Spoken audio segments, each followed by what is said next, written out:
One of the things I was hoping to get to do this year was to do a reading from By the Rivers of Brooklyn sometime around Christmas time, since there's a Christmas scene in it that I really like. That didn't work out this year, so I thought, well, why not do a virtual Christmas reading? So for any fans of By the Rivers of Brooklyn, or anyone who's thinking of picking up the book, a Merry Christmas. Thanks everybody who's bought the book and helped support it this year. It's been great. And I'm going to read a little piece that's set in Brooklyn in December 1928. On Christmas Eve, Ethel, Jim, and Harold put up their Christmas tree. It was the first Christmas tree Ethel had had since coming to New York, and she thought she'd cry to see it there in the living room, all done with popcorn strings and sugar cookies. Harold and Jim had come home early from work, dragging the tree and carrying a box with a red and silver tin star in it. Jim stuck his head in the door and told Ethel, who was in a frenzy of scrubbing and cleaning while trying to keep Ralphie out from underfoot, to come outside for a minute. I don't want Ralphie to see, he said. We got it from a guy selling them on the corner. Me and Harold figured we'd put it up tonight after Ralphie goes to bed. Ethel stood on the front step of the apartment building, staring at the small evergreen, and at Harold, who was holding it up. The tree was not quite as tall as Harold. She didn't know what to say. Having their own tree had never occurred to her. She pictured Ralphie's eyes glowing when he woke in the morning to see it. Where are you going to put it till tonight, she said. Somebody'll take it for sure if you leave it out there. We'll find some place to stick it, Harold said. We got the star to put on top, but we'll need some other stuff to decorate it with. We've got popcorn. I can make that and string it, and maybe some cookies, Ethel said, thinking of all the work she had to do already. They were having Jean and Robert and their youngsters for Christmas dinner, as well as Rose and her young man if they actually showed up. Why hadn't she or Jim thought of a tree? This was Harold, she knew without being told. Only Harold could make such a leap. Harold brought laughter into the house. He told jokes, ones a lady didn't need to be ashamed to laugh at. And he played with Ralphie by the hour. Jim was good with Ralphie, too, of course. Both men liked to come home in the evenings and wrestle on the floor with Ralphie, tickle and chase him and play fight.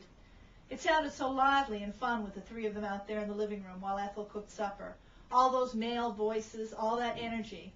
And Harold was so kind and thoughtful, too, the way Bert used to be. He would carry his own dishes in from the table to the kitchen, and sometimes even pick up a towel to dry for her while she was washing. And while he dried the odd dish or stood in the kitchen, he talked to her. That was it, really. He talked to her. Jim would come home at the end of the day and give her a kiss on the cheek and say, "How was your day?" But she knew that if she said anything more than, "Fine, dear," he would stop listening. He wanted peace and quiet at the end of a long day. He might play with Ralphie, but he didn't want to be badgered with questions or news. Harold, now he would come into the kitchen after supper when she was washing up and say, "You'll never guess what we saw coming home from work on the subway today, Ethel. You'd have laughed if you'd been there. There was a woman, dark-skinned, kind of a foreign-looking woman, and do you know what she had? She had a dog in her purse. In her purse.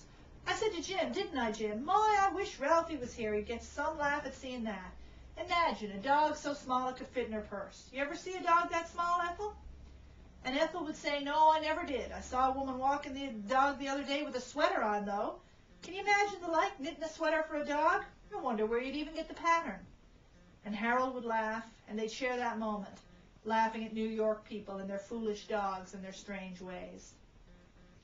It wasn't much, perhaps, but Harold made a great difference to the house. He'd been sleeping on their couch now for 5 months, and 2 or 3 times he'd made some noise about finding himself a boarding house, but Jim and Ethel both said nonsense, they wouldn't hear of it. Of course, they would have said the same to any relative.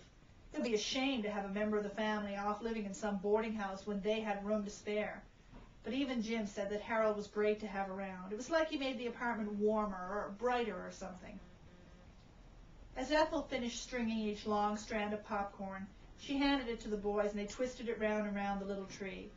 Harold had poked holes in the cookies. They were shaped like stars and Christmas trees, and stuck little bits of thread through them, and he was clumsily tying to make hangers.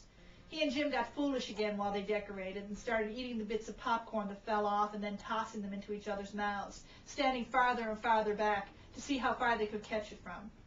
And Ethel, who usually didn't have much patience with shenanigans, laughed right along with them. Suddenly they heard the door to the hall open, and there in his pajamas stood Ralphie, wide-eyed. Ethel saw the surprise and delight in his eyes, and the big grin on Jim's face seeing him there. All she could think was that this was supposed to have happened in the morning when the tree was all done and the presents underneath it.